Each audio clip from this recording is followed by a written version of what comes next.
My name is Alina Ward. And yes, I'm the woman who served court papers with a smile while my stepmother was halfway through chewing her turkey. I didn't flinch as I watched her spit cranberry sauce all over the lace tablecloth she stole from my mother. If you've ever had someone steal your home, your voice, your dignity, tell me where you're watching from in the comments, and let's talk about how we take it all back. It was Christmas Eve in Ohio, the kind where snow sat politely on rooftops and golden lights made even the ugliest houses look like gingerbread dreams. Our house, my father's house, was no exception. Colonial brick with a circular driveway, tall black shutters, and a front porch he painted every year by hand. But it wasn't mine anymore. Not really. Not since Jen moved in. Dinner's ready. Jen's voice cut through the house like perfume you didn't ask for, sweet, expensive, and suffocating. I stood at the edge of the dining room, blinking at the table set for 10. 9 plates.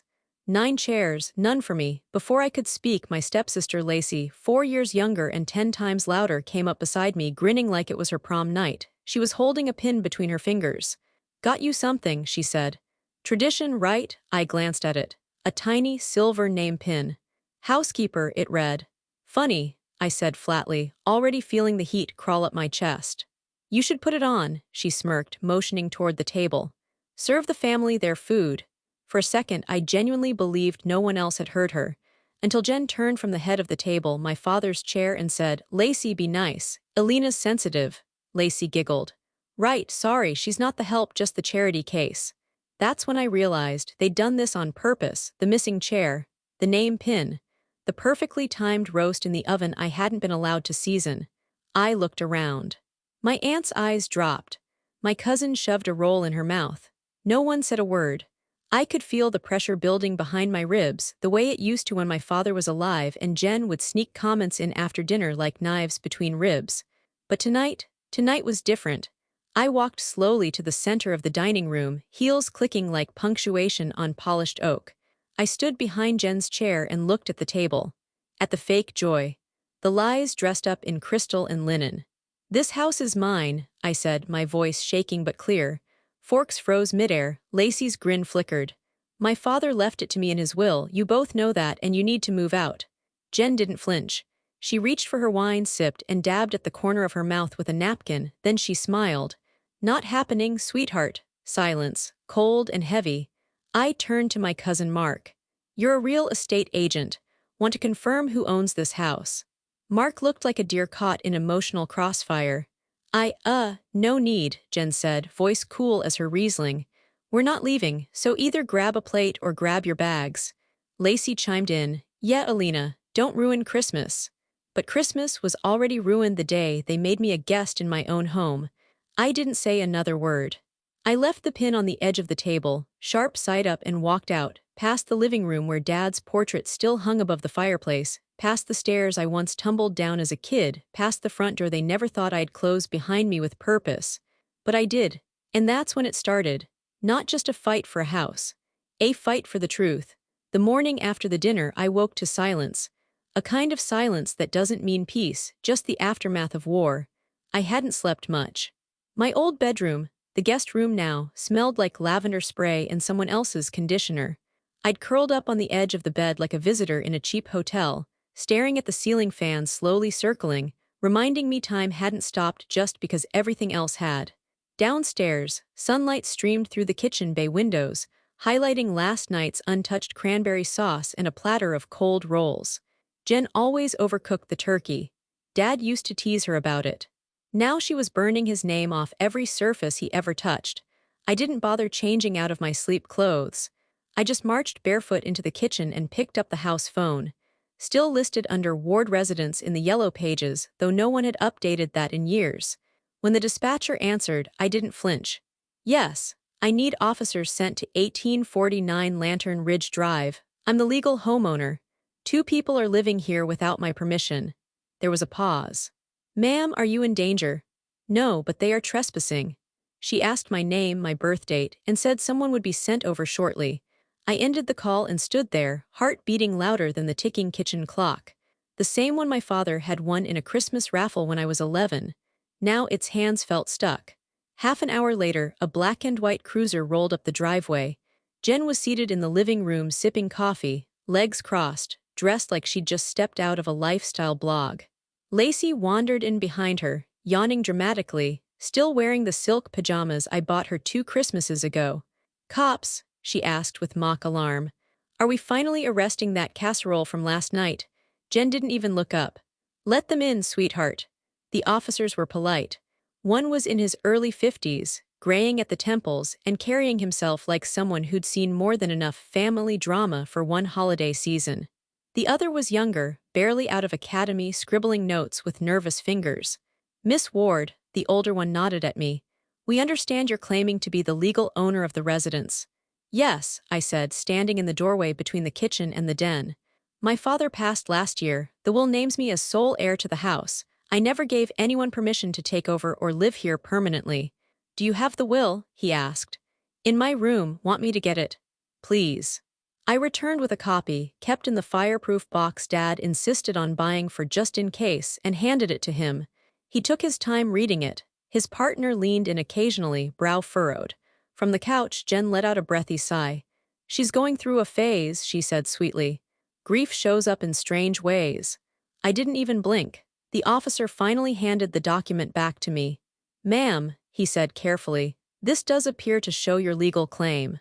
But unfortunately, this isn't something we can enforce." I stared at him. "What do you mean?" "This is a civil matter," he explained. "Eviction or contested ownership, those have to be resolved in court. We can't remove anyone from the property unless there's an immediate threat or a court order. But they're not on the deed. They moved in after my father passed. I never consented." "I understand," he said, more gently now. "But until you go through the courts, our hands are tied." I felt the heat rise up my neck. Behind me, Lacey whispered to Jen, "Told you she'd try this," and they both chuckled like this was a sitcom and I was the punchline. I took a slow breath. "Well," I said, slipping the will back into its folder, "then I'll see you in court." That shut them up for a second, but only a second. Jen stood, brushed imaginary lint off her cream sweater and walked over like she was hosting a garden party. "Elena," she said with false sympathy, "I know you're upset. It's the holidays, emotions run high." I didn't answer. "You're welcome to stay here," she continued smoothly, "as long as you need to, but maybe you could try to be a little less dramatic about it." "Thanks for the offer," I said, my voice tight, "but I won't be needing it." The officers made a few more notes, then left with small nods and polite goodbyes. As the door closed behind them, the weight of injustice settled into my ribs like a stone. I stood alone in the hallway, flanked by garland and fake cheer, while the woman who stole my father's name sat smugly in the living room he built with his bare hands. It wasn't over. It was just beginning. Downtown Cincinnati was humming beneath a gray sky as I stepped out of my car, the wind whipping around the corners of towering brick buildings and steel balconies. I clutched the folder to my chest. The will, the deed, and every official paper I could find like armor. For once, I didn't hesitate before opening the heavy door to the law offices of Halberd and Klein. The reception area smelled faintly of coffee and leather. Polished wood floors, dark-paneled walls, and the kind of gold-lettered signage that promised confidence without ever having to raise its voice. "Good morning," the receptionist said with a small smile. "You must be Elena Ward. Mr. Halberd is expecting you." My shoes clicked softly on the floor as she led me down a hallway. A tall, lean man in his 60s with sharp glasses and an expression that said he knew exactly how much time people wasted pretending to be calm stood as I entered. "Elena," he said, offering his hand. "I'm Daniel Halberd. Please have a seat." His office was a blend of old-school prestige and quiet efficiency. Bookshelves lined with case law, a framed degree from Columbia, and a coffee mug that read, "I bill by the hour, not by the compliment." I handed him the folder without speaking. Let the facts speak first, emotions later. He opened the documents and began scanning them. I watched his eyes move, his brow barely lifting. After a few minutes he looked up. "Your father passed away last year, yes?" "Yes, heart attack, he was 63. And this is the most recent will." "It's the only one," I said. "Dated and notarized. It was updated 6 months before he died." He gave a single nod. "You're listed as the sole heir, no mention of a surviving spouse." I hesitated. He never legally married Jen, at least not that I know of, but she moved in right after he died.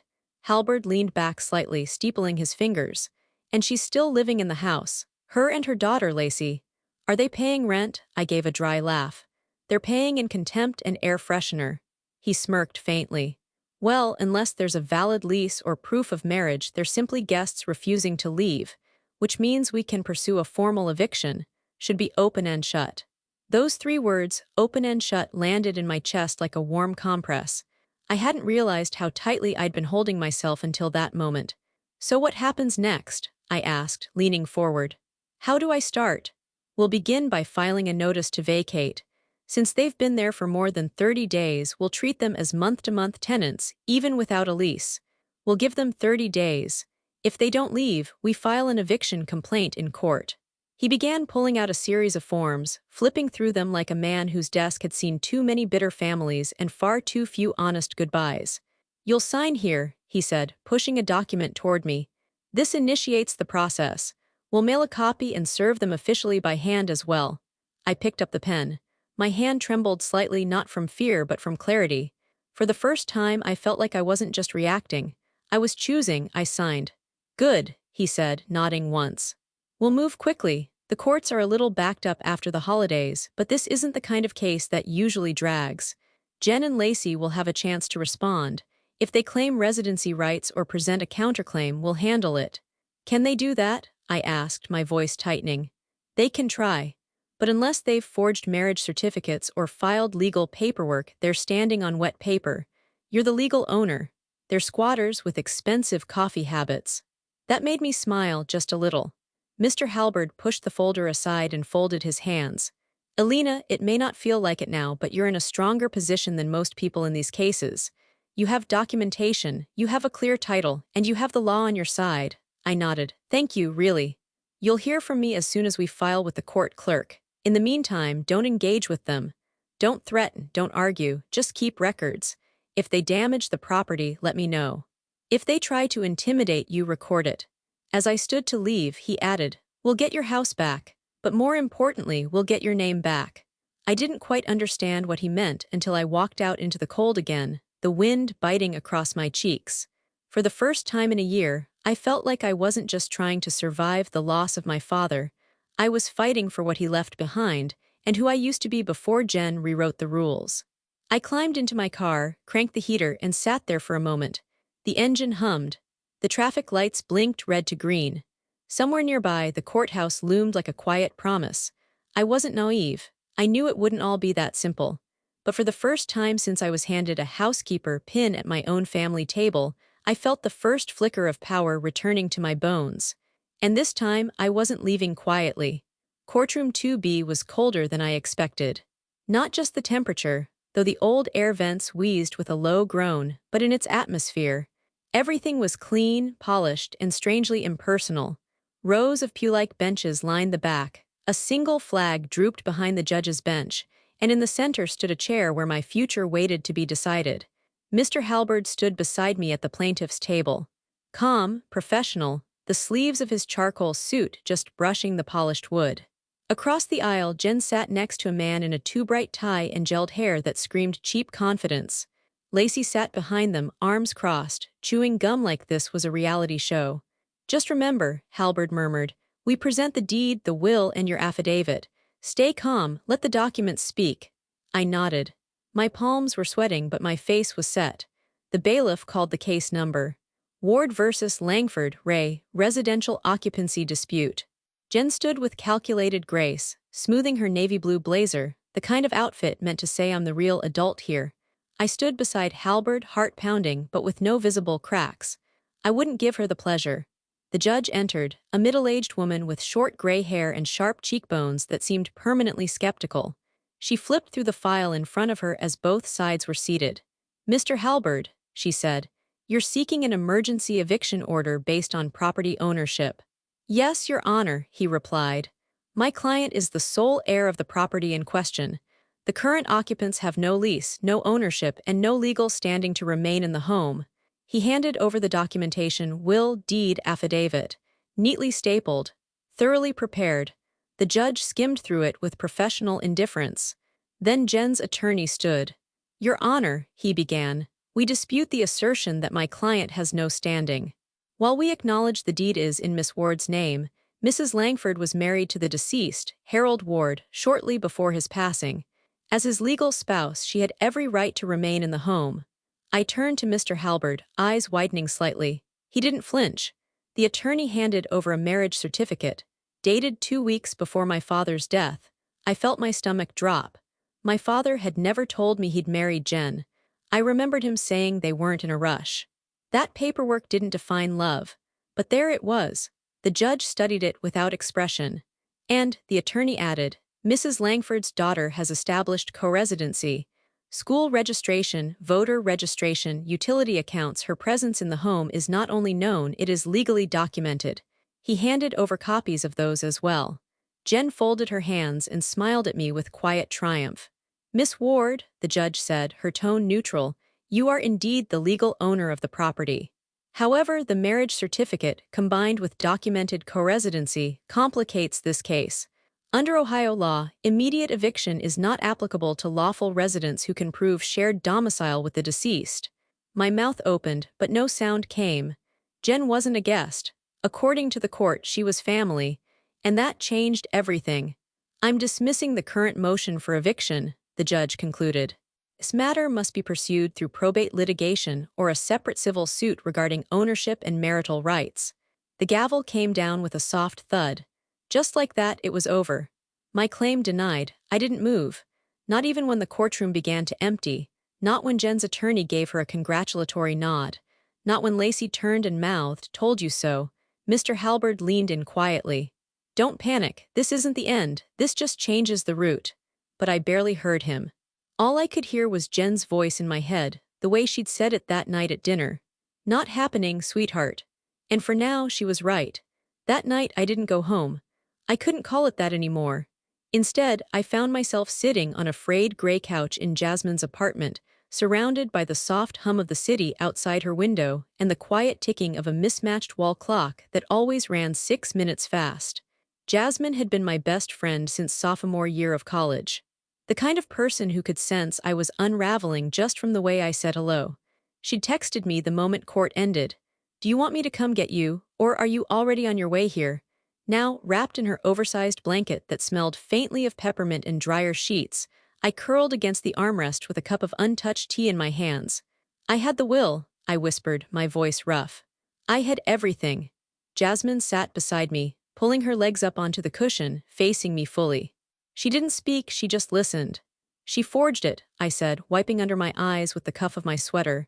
That marriage certificate, it has to be fake. He never even told me they were engaged. He never, my voice cracked.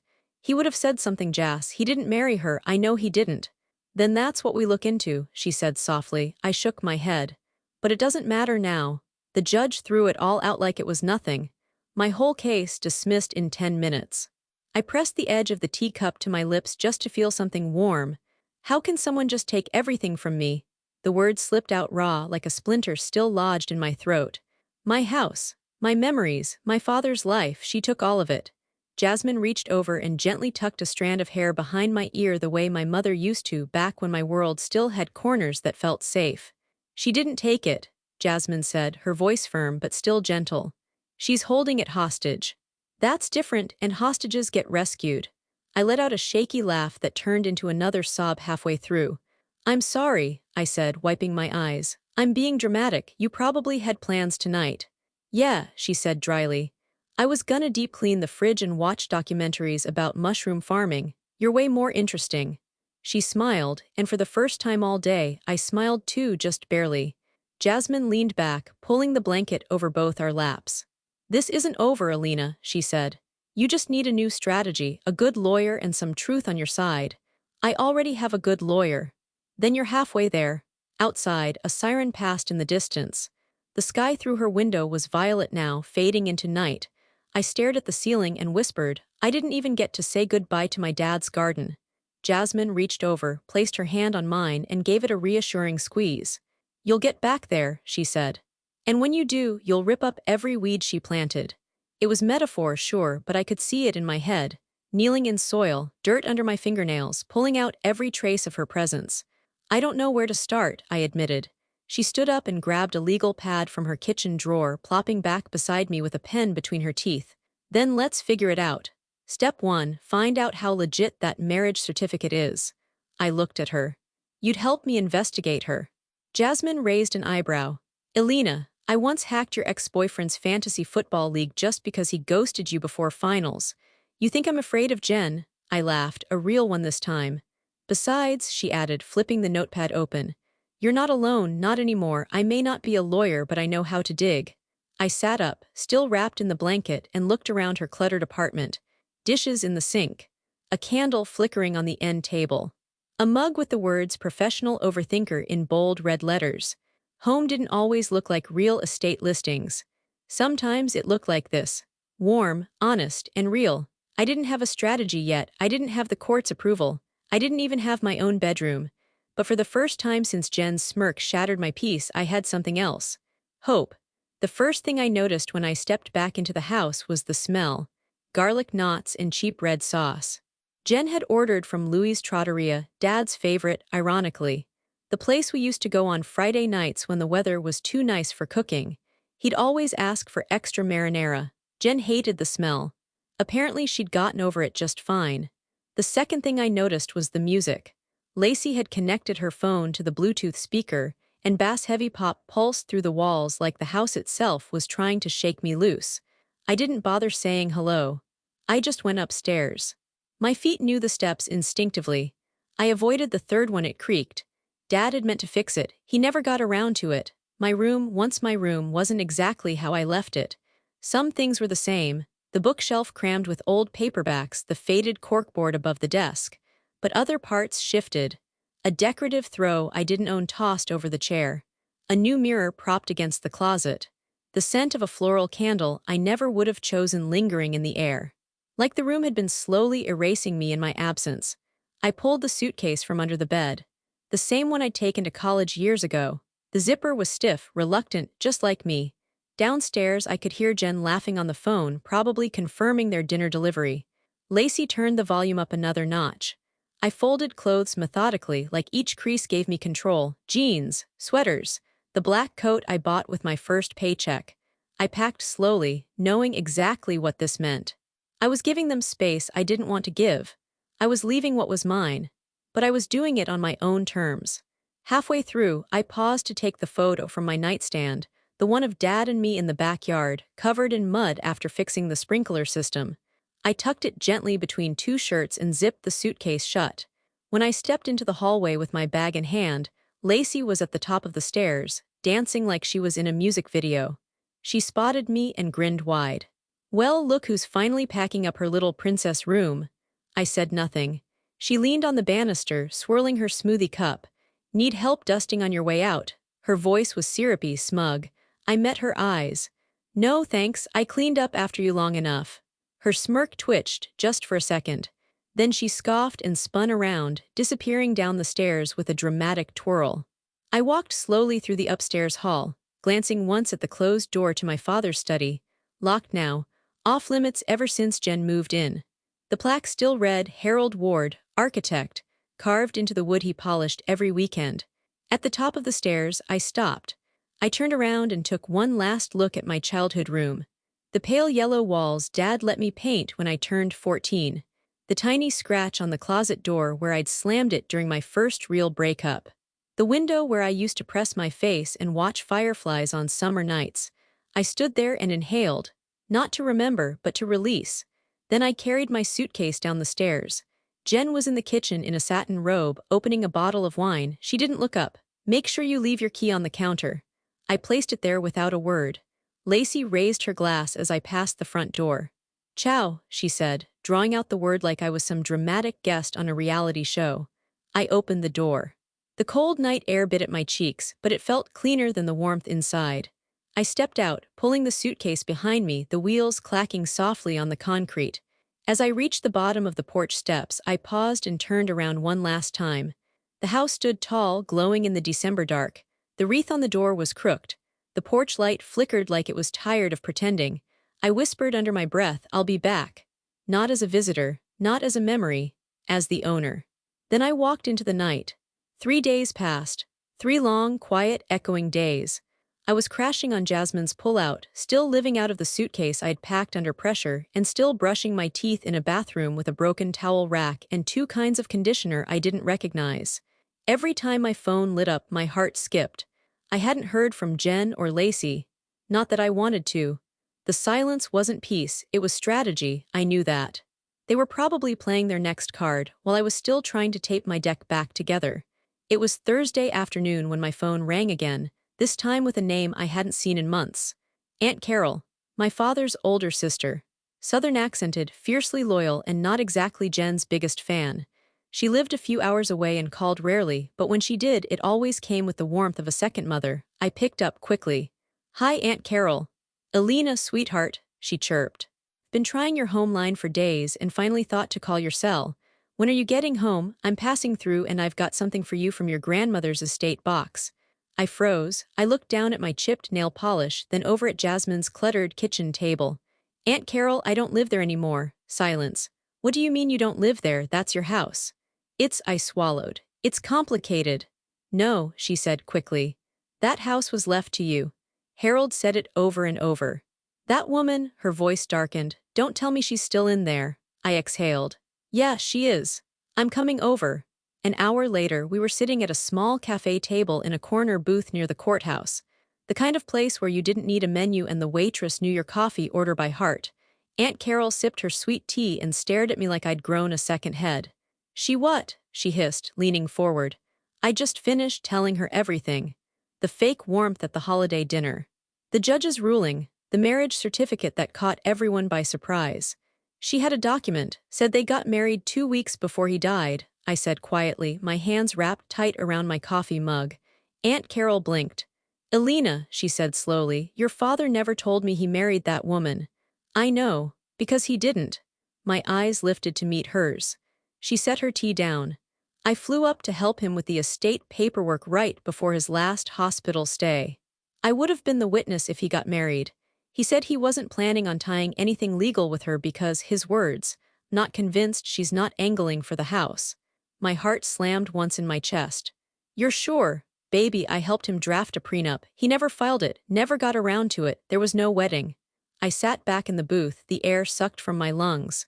"Then what had the judge seen?" Carol leaned in, eyes narrowed. "You need to get that certificate, the real one." I'd bet my last slice of cornbread she faked it. A buzz stirred low in my spine, and for the first time in days, it wasn't dread. It was the beginning of something else. Proof. It was the second time in a month I found myself walking into Mr. Halberd's office with my stomach in knots. But this time, they were the kind that came with purpose, not panic. I handed him a folded piece of paper with Aunt Carol's handwriting scrawled across it.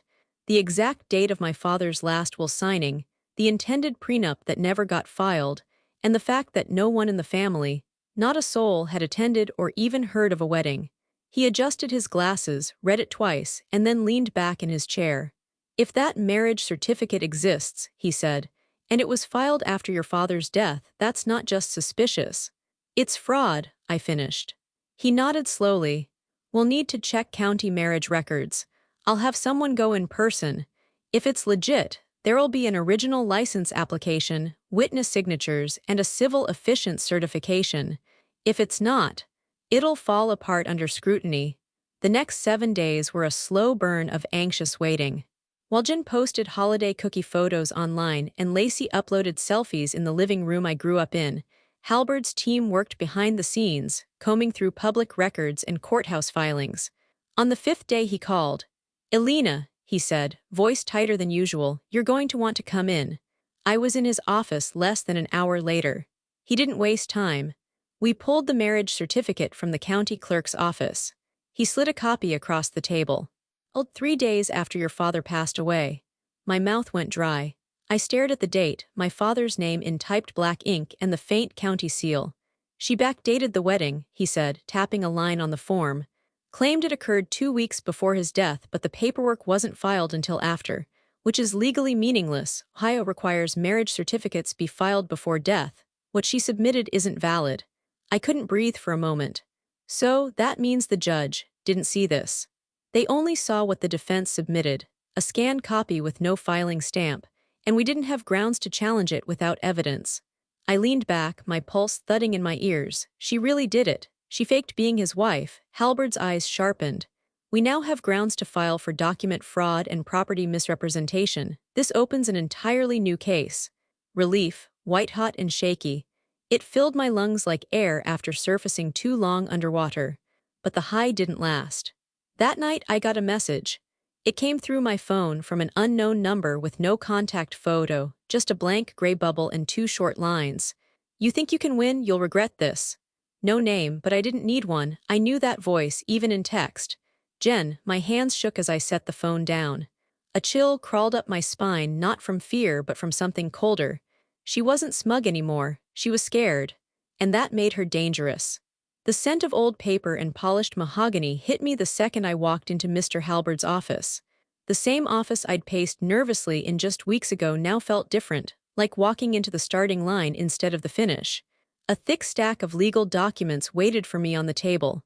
Freshly printed. Tabs marking every place I'd need to sign. The gravity of it wasn't lost on me. "This is it?" I asked quietly. Halberd nodded, hands clasped over a legal pad. "This is the fraud complaint. Document forgery, false filing, and property misrepresentation. We're filing in civil court, but with the evidence we've got, the judge may request a criminal investigation." I swallowed hard. "And we're sure we have enough." He slid a folder toward me. Inside were all the pieces we'd gathered. The county clerk stamped filing, dated after my father's death. Affidavits from Aunt Carol and Jasmine. Even a recorded statement from the efficient Jen had claimed conducted the ceremony, who, by the way, had no idea who she was. "She counted on no one digging deeper," Halberd said. "But you did." A soft hum of traffic drifted through the window, distant and unbothered. Outside, life went on. People were buying groceries, paying bills, walking their dogs. Meanwhile, I was preparing to take back my entire life. "Once we file this," he said, "she'll know it's real. No more posturing, no more smug games." "She already knows," I murmured. "She sent me a message." He frowned. "What kind of message?" I handed him my phone, the screen still open to the text. "You think you can win, you'll regret this." Halberd's lips tightened. "We'll include this too, it won't help her." I exhaled, trying to steady my hands. "Any last questions before we begin?" I looked down at the pen resting by the first tab. "Just one," I said. "What happens if she fights back, like really fights?" He leaned back in his chair, gaze steady. "Then we fight harder." For a moment I didn't speak. I just let the silence settle in my chest, grounding me. This wasn't just about paperwork. It was about reclaiming my name, my father's legacy, the future Jen tried to rewrite without my permission. I picked up the pen and signed. Each signature was a declaration. I believe myself. I believe what's right. I believe she doesn't win just because she got away with it once. When I finished, Halberd took the stack and pressed the pages neatly into a filing envelope. "This time," he said firmly, "we're taking her down properly, and you'll get your house back." I stood slowly. My legs were steady, my spine straighter than it had been in weeks. With nerves tight across my shoulders but something stronger building beneath, I looked him in the eye and said, "I'm ready." Courtroom 3C was packed. I didn't expect that. The quiet buzz of voices before the hearing started felt like a kettle just before it boils. Lawyers murmured to each other. A few spectators shifted in their seats, and I spotted a local reporter scribbling into a small spiral notebook near the back row. Word had gotten out. Halberd stood beside me, perfectly composed. His tie knotted with the kind of precision that said I don't lose. I, on the other hand, wore my father's favorite watch on my wrist and a blazer I'd bought second-hand, navy, tailored, and powerful. Jen sat across from me with her lawyer. She looked calm, overconfident. Her hair was perfectly styled, her smile tight and calculated. Lacey wasn't there. Maybe Jen thought today wouldn't matter, that we'd lose again. She had no idea what was coming. "All rise," the bailiff announced as the judge entered. The same woman from the previous hearing. Same blank expression. Same sharp eyes. "Be seated." The case was called. Halberd opened with a measured but forceful summary. Forged documents filed after the death of Harold Ward, a fabricated marriage certificate submitted with intent to deceive, and proof gathered from the official record contradicting every claim Jen had made. Then the key moment. "Our next witness," Halberd said, turning slightly, "is Mr. Nathan Coyle, certified forensic document examiner." A tall, mild-mannered man took the stand. Wire-rim glasses, steady hands. He looked more like a librarian than someone who could dismantle a lie with science. Halbert handed him the scanned marriage certificate, Jen's version. "Mr. Coyle," he asked, "can you tell the court what you found during your analysis?" "Yes," Coyle said, adjusting his glasses. "This document was doctored. The signature dates and filing stamps were digitally manipulated. The original document, pulled from the county archive, was never signed by Harold Ward. It was submitted 3 days after his death, which renders it invalid under Ohio law." A ripple moved through the courtroom like a wind shift before a storm. Jen's lawyer stood abruptly. "Objection, this is character assassination and it's based on circumstantial." "Overruled," the judge snapped, barely glancing up. "The witness is certified. Continue." Coyle held up the authenticated copy from the courthouse, showing the judge the timestamp. "Further analysis," he added, "revealed inconsistencies in the ink and pressure points of the signature. In short, Harold Ward never signed this document, it was fabricated." Jen shifted in her chair, her calm was cracking. Halbert said nothing more. He let the silence stretch, let the truth settle like weight on the judge's bench. Then Jen stood. "You're lying," she shouted suddenly, pointing toward the witness stand. "He loved me. He wanted me there. That house was as much mine as his." Her lawyer tried to pull her down by the sleeve, but she wouldn't sit. "He said I belonged there. He said we were family." The judge slammed her gavel. "Order," Jen kept going, louder now. "You think just because you have paperwork you win? I was his wife. I was there when you weren't." "Order," the judge barked again, eyes locked on Jen. She finally dropped into her chair, chest heaving, face flushed. Across the room, I sat still. I didn't flinch. I didn't speak. I simply turned my head toward her, calmly, directly, and whispered just loud enough for Halbert to hear. "I'm not scared of you anymore." Jen must have seen my lips move. Because the look in her eyes, for the first time it wasn't arrogance, it was fear. The judge didn't even look at Jen when she delivered the verdict. She adjusted her glasses, eyes locked on the stack of evidence, then cleared her throat. The courtroom had gone dead silent. Not a shuffle, not a cough. Even the reporter had stopped writing, pen hovering above the page. "In the matter of Ward v. Langford," the judge began, voice cool and deliberate, "the court finds that the marriage certificate submitted by Jennifer Langford is fraudulent. This court recognizes Elena Ward as the sole legal heir and owner of the property in question." My breath caught in my throat. For a moment, I wasn't sure if I'd heard her correctly. But then Halbert placed a steady hand on my arm, and I knew. "It is therefore ordered," the judge continued, "that all parties residing in the residence without legal claim vacate the premises within 72 hours. Failure to comply will result in enforcement by law." Jen let out a short, stunned laugh. "You can't be serious," she muttered. "Mrs. Langford," the judge said sharply, "I've seen enough. If I were you, I'd spend less time laughing and more time packing." The gavel slammed down once. Final, clean, and just like that it was mine again. Outside the courthouse, reporters began snapping pictures, but I kept my head down. Halbert shielded me with his briefcase and walked me to the car. "You did it," he said softly as he opened the passenger door. "You didn't just survive it, Elena, you beat it." "I haven't stepped foot in that house since I left with a suitcase," I whispered. "Can I really just go back?" "Legally," he smiled. "You never left."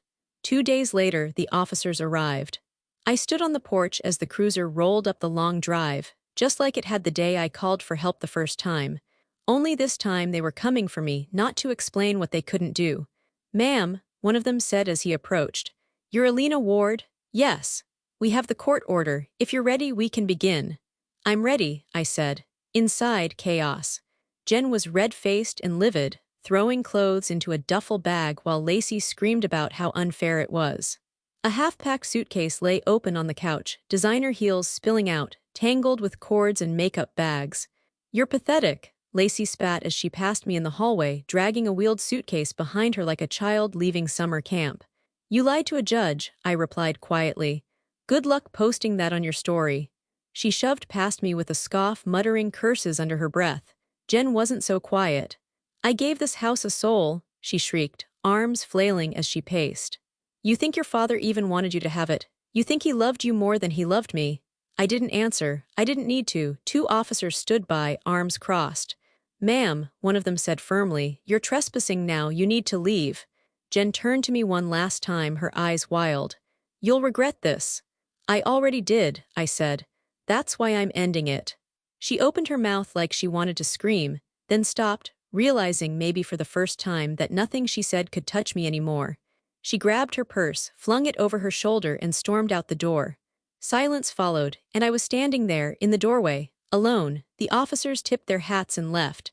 The cruiser rolled away. The gravel on the driveway settled behind it. I stepped forward onto the porch, the wood groaning beneath my feet, familiar, honest, mine. The house was still and messy, but it was real. My childhood room waited upstairs. My father's study, unopened for over a year, sat just behind me, and for the first time in what felt like forever, I didn't feel like a guest. I felt like a daughter, a woman, a rightful heir. I leaned against the doorframe and closed my eyes. The wind carried the faint smell of oak and the distant sound of birds settling into the trees for evening. I was home, and no one could take it from me again. It was quiet now, the kind of quiet that didn't feel empty but earned. A week had passed since Jen and Lacey were escorted out. The house still carried their scent in certain corners, cheap perfume and too much hairspray, but the energy had shifted. It was mine again. Every door I opened, every drawer I touched, belonged to my memory, not theirs. I stood barefoot in the living room, watering the potted ficus that had somehow survived the chaos. Dad had named it Fred. Said every house needed something green that didn't judge you. I had nearly tossed it when I returned. It was drooping and brittle, but I trimmed the dead leaves, moved it to the sunniest spot by the window, and hoped. Now it was standing tall again. Vibrant, like the house, like me. The sun spilled in through clean windows. I'd spent the past few days scrubbing every inch of the place, not out of spite but as a kind of ritual. I repainted the baseboards, vacuumed under the couch, removed every single framed photo Jen had hung, and donated them without a second thought. I found a few of mine in the attic, pictures of me and Dad fishing, laughing in the backyard, a snapshot from my high school graduation where he looked prouder than I'd ever seen him. One of those photos now sat on the mantel above the fireplace. It was just the two of us. He had his arm around my shoulders, and I was squinting into the sun, half smiling. I stared at it for a long time before I lit the candle. Vanilla and cedarwood, his favorite. The flame flickered softly as I sat on the rug in front of it, tucking one leg beneath me. I placed my hand gently beside the picture frame and leaned forward, just enough to speak to the man who wasn't there, but had been with me through it all. "Thank you," I whispered, "for protecting me, even when I didn't know how to protect myself." The house creaked lightly as the wind pressed against the windows. I liked to think it was him, answering back in his quiet way. The kind of man who never needed to shout to make his presence known. "I think I understand now," I said, smiling faintly. "Why you didn't marry her, why you were careful, you knew what she was after, you were trying to give me time to figure it out for myself." I exhaled slowly, watching the candle's flame dance. For the first time since his death, I didn't feel lost in the grief. I felt anchored. It wasn't just about the house anymore. It was about what it stood for: roots, history, dignity, and I had taken it all back without becoming the person they accused me of being. I didn't scream. I didn't sabotage. I stood in the truth and let the truth do what it always does. Eventually, it won. From the corner of the room, Fred stretched toward the sun like a small green soldier. I reached for the watering can and gave him another drink just because.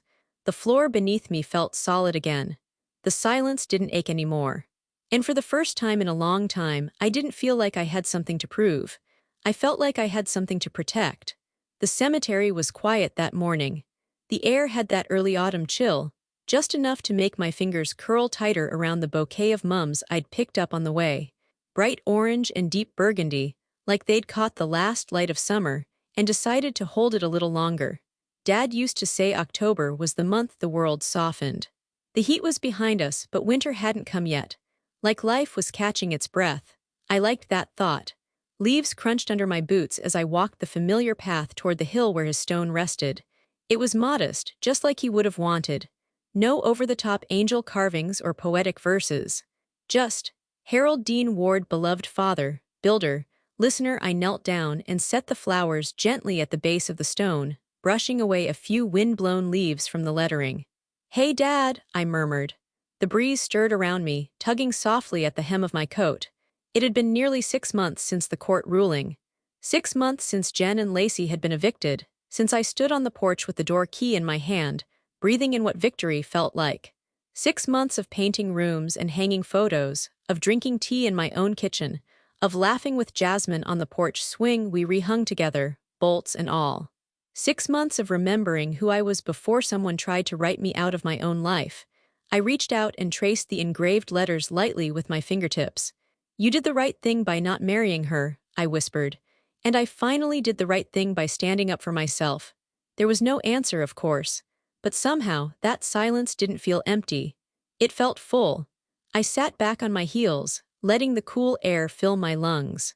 You'd be proud of how much I didn't let her break me, I added with a small smile. She tried, but I remembered who taught me to fight fair.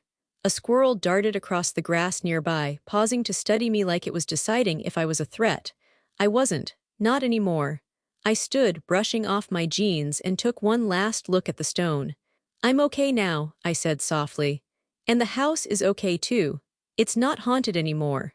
As I turned to walk back down the path, leaves swirled around my boots, the wind kicking up just enough to remind me that change, real change, takes its time.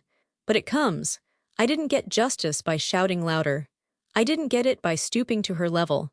I got it by standing in what I knew was true. And I never begged for dignity again. I claimed it.